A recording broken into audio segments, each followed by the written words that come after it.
ஓம் ஸ்ரீ குருப்பியோ நமக. நன்றாக குரு வாழ்க, குருவே துணை. பரபிரம்ம ருத்ரகாயத்ரி ஞானஸ்தலத்து நண்பர்களுக்கு வணக்கங்களும் வாழ்த்துக்களும். மீன லக்னத்திற்குத்தான் இந்த பதிவு. ஒரு 12 நாட்கள், அதாவது ஜூன் 23 முதல் ஜூலை 4ஆம் தேதி வரை 12 நாட்களில் நமக்கு சனி சுக்கிரன் ஒருவரோடு ஒருவர் சுப பார்வை பார்த்து கொள்கிறார்கள். ஒரு நட்சத்திரத்தின் மூலம், ஒரு கிரகத்தின் நட்சத்திரத்தின் மூலம் தொடர்பு கொள்வது தான் சுப பார்வை என்று சொல்லப்படுவது. இப்போ சனி மீன ராசியில் ரேவதி நட்சத்திரத்தில் போயிட்டு இருக்கார். புதனுடைய நட்சத்திரம். புதனுடைய இன்னொரு நட்சத்திரம் எது அப்படின்னா ஆயில்ய நட்சத்திரம். இன்னொரு நட்சத்திரம் எதுன்னா கேட்டை நட்சத்திரம். இப்போ ஆயில்ய நட்சத்திரத்துக்கு சுக்கிரன் வருகிறார் 23ஆம் தேதி. ஜூலை 4ஆம் தேதி வரைக்கும் அதில் பயணிக்கும் போது நம்ம ராசியில், நம்ம லக்னத்தில் இருக்கக்கூடிய சனியோடு ஒரு தொடர்பு வச்சுக்கிறார். 5ஆம் இடம் 1ஆம் இடமும் ஒரு பலனை தர இருக்கிறது. இந்த 5-1 அப்படிங்கிறது என்ன அப்படின்னா சந்தோஷம்தான், வேற ஒன்றும் இல்லை. ஆரோக்கியம், மனமகிழ்ச்சி, கிரியேட்டிவிட்டி மைண்டு, கலைகள், நமக்கு இஷ்ட தெய்வம், வேதபாராயணம், ஸ்போர்ட்ஸு, இத்தனை விஷயம் இருக்குது. காதலும் கூட 5ஆம் இடம்தான். அப்போ இந்த 5ஆம் இடத்திலே வரக்கூடிய சுக்கிரனும் நம்ம லக்னத்தில் இருக்கக்கூடிய சனியும் சுப பார்வை பார்த்துக்கிறதுனால இந்த நிகழ்வுகள் எல்லாம் நடக்கும். இப்போ படிப்புக்கு ரொம்ப ரொம்ப நல்லா இருக்கும். அறிவை தூண்டுவது போன்ற அனைத்து விதமான ஒரு செயல்பாட்டுக்கும் நன்மை தரும். கிரியேட்டிவிட்டி மைண்டு, கலை சம்மந்தப்பட்டு எத்தனை பேர், நிறைய பேர் விளையாட்டு வச்சுருக்கீங்க, அதாவது வியாபாரமாக பண்ணுறீங்க, கலை சார்ந்த வியாபாரம். இப்போ ஷேர் மார்க்கெட் எடுத்துக்கிட்டேலாம் 5ஆம் இடம் தான். அதே மாதிரி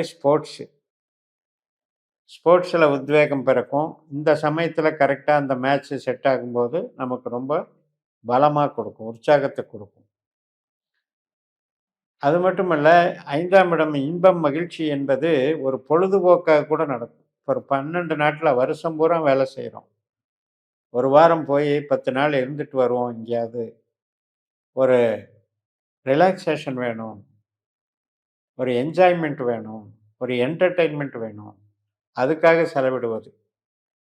அது மாதிரியான பயணங்கள் மூலமாகவோ அல்லது ஒரு என்டர்டெயின்மெண்ட் மூலமாகவோ உங்களை நீங்கள் மகிழ்ச்சிக்கு ஆளாக்குவது. அதில் மெயினாக குழந்தைகள் ஒரு நல்ல பார்ட். குழந்தைகள் மேலே இருக்கக்கூடிய ஈர்ப்பு, குழந்தைகளோடு நேரத்தை செலவிடுவது, குழந்தைகளோடு சந்தோஷமாக இருப்பது, இதுக்கும் நல்ல டைம் தான். இப்போ நீங்கள் இண்டிவிஜுவலாக கலை சார்ந்த பணி புரிகிறீர்கள் அப்படின்னா அற்புதமான டைம். இந்த டைமில் எடுத்த காரியம் சிறப்பாக நடைபெறும். ஒரு எழுத்தோ அல்லது ஒரு கிரியேட்டிவிட்டியாக ஒரு விஷயத்தை நீங்கள் ட்ரை பண்ணுறீங்க, ஒரு ஆவணப்படம் எடுக்கிறீங்க, ஒரு ஃபோட்டோகிராஃப் எடுக்கிறீங்க, ஏதோ ஒரு கலையை பயன்படுத்தி நீங்கள் ஒரு பயிற்சி மேற்கொள்கிறீர்கள். யோகா படிக்கிறீங்க, ஜோதிடம் படிக்கிறீங்க, உபாசனை மேற்கொள்கிறீங்க, இஷ்ட தெய்வ உபாசனை. அது மட்டும் இல்லை, உங்களுக்கு ஸ்போர்ட்ஸு சம்மந்தப்பட்டதில் ஒரு பயிற்சி எடுக்கிறீங்க, திரைப்படம் போன்ற மீடியாக்கள் போன்ற விஷயத்தில் ஈடுபடுறீங்க. அத்தனைக்குமே அற்புதமாக வேலை செய்யும். காரணம் சுக்கிரன். இந்த சுக்கிரனுடைய இது அதிகமான ஒரு அழகு உணர்வுகளை வெளிப்படுத்தக்கூடியது. கலைத்திறமை வாய்ந்த பணிகள், தொழில்கள் இதையெல்லாம் பயன்படுத்துவது. இப்போ ஒரு என்டர்டெயின்மெண்ட்டு அதாவது என்ஜாய்மெண்ட் எங்கே கிடைக்கும்? ரெசார்ட்டில் கிடைக்குது, அல்லது நீர்வழி பயணங்களில் கிடைக்குது. அது மாதிரியெல்லாம் இது கொஞ்சம் ஆக்டிவேட் ஆகும். சரி, இவ்வளவு பாசிட்டிவாக இருக்கே, இந்த 12 நாளில் வேறு எந்த பாவத்துக்கு கெடுதல் செய்யும் அப்படின்ற ஒரு கேள்வி வரும் பொழுது தான், இப்போ நான் வேலை தேடிட்டு இருக்கேன் அப்படின்றவங்களுக்கு வேலை கிடைப்பதற்கு தடைகளை ஏற்படுத்தும். அல்லது இப்போ நீங்கள் லீவ் போட்டு வந்துட்டீங்க அப்படின்னா அது ஒரு மறுபடியும் அந்த வேலைக்கு லீவ் முடிஞ்சு போயிடுவீங்க. ஆனால் உற்பத்தி சார்ந்த தொழில் பண்ணுறீங்கன்னு வைங்க, அப்போ இந்த டைமில் பெருசாக மூவ் ஆகாது. இந்த சமயத்தில் நீங்கள் தொடங்குறதா இருந்தால் தொடங்கவும் கூடாது. அதனால் உற்பத்தி சார்ந்த துறைகளுக்கு இது மைனஸ். கன்ஸ்ட்ரக்ஷன் ஒர்க்கு, புதுசாக ட்ரேடிங் பண்ணுறது, ஸ்டாக் வச்சு விற்கிறது, டக்குன்னு மூவ் ஆகாமல் போயிடும். அப்படிங்கிறதுனால இதை அவாய்ட் பண்ணிக்கோங்க. நிறைய பேருக்கு ஏற்கனவே ட்ரீட்மெண்ட் எடுத்துகிட்ருக்கேன் அப்படின்னு இருக்கவங்களுக்கெல்லாம் திடீர்னு அந்த ட்ரீட்மெண்ட்டு கிளியரன்ஸ் கிடைச்சிடும், ஆரோக்கியம் கிடைச்சிடும், நோயிலிருந்து விடுதலை அடைந்து விடுவீர்கள். சில பேருக்கு வழக்கிலிருந்து விடுதலை ஆகிடும், வழக்கு சுமூகமாக முடிவுக்கு வந்துவிடும். நோயிலிருந்து விடுதலை, வழக்கிலிருந்து விடுதலை, சில பேருக்கு கடனிலிருந்து விடுதலை. இன்னையோட கடன் தீர்ந்துச்சு அப்படின்னு ஒரு ஆசுவாசப்படுத்துறதுக்கு ஒரு டைம் கிடைச்சிருக்கு.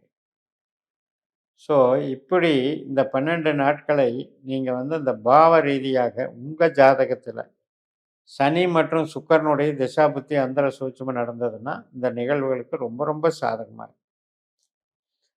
அது மாதிரி தான் படிப்பு சம்மந்தப்பட்டது, திருமணம் வாழ்க்கை சம்மந்தப்பட்டது, திருமணம் நடத்துவதற்கான முயற்சிகளுக்கும் சாதகமாக இருக்கு.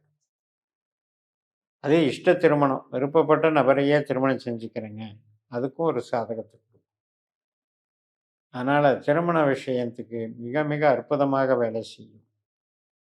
வீடு, இடம், வாகனம் இதுக்கெல்லாம் கூட நன்மை செய்து, மேல் படிப்புக்கு நன்மை செய்து, குலதெய்வம், பூர்வீகம், இஷ்ட தெய்வம் இதுக்கெல்லாம் நன்மை செய்து, குழந்தைகள் சார்ந்த விஷயத்துக்கு நன்மை செய்து.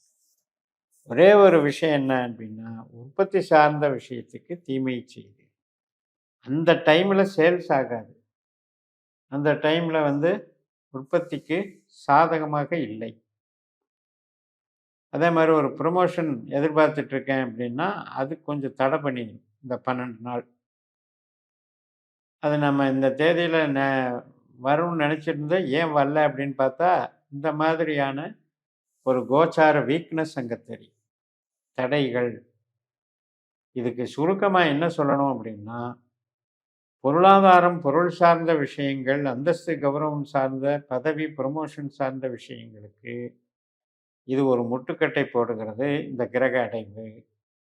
அதே நேரத்தில் ஆனந்தம், இன்பம், அனுசரணை, பாசம், நேசம், தெய்வீகம், ஆன்மீகம், கலைகள், விளையாட்டு மற்றும் நம்முடைய யோகங்கள், அதாவது யூக வியாபாரம்னு சொல்கிறோம் இல்லையா, அந்த மாதிரி ஒரு அமைப்புக்கெல்லாம் இது பாசிட்டிவை தருகிறது. அந்த வகையில் இதை புரிஞ்சுக்கிட்டால் போதும். இது மாதிரியான கிரக சேர்க்கைகள் எப்படி வேலை செய்யுது, கிரக பார்வைகள் எப்படி வேலை செய்யுதுங்கிறது நட்சத்திரத்தின் மூலமாக என்பதை நாம் புரிந்து கொள்ள வேண்டும் என்பதற்காகவே இது மாதிரியான பதிவுகளை நாம் தொடர்ந்து பார்க்கலாம்னு சொல்லி நிறைவு செய்கிறேன்.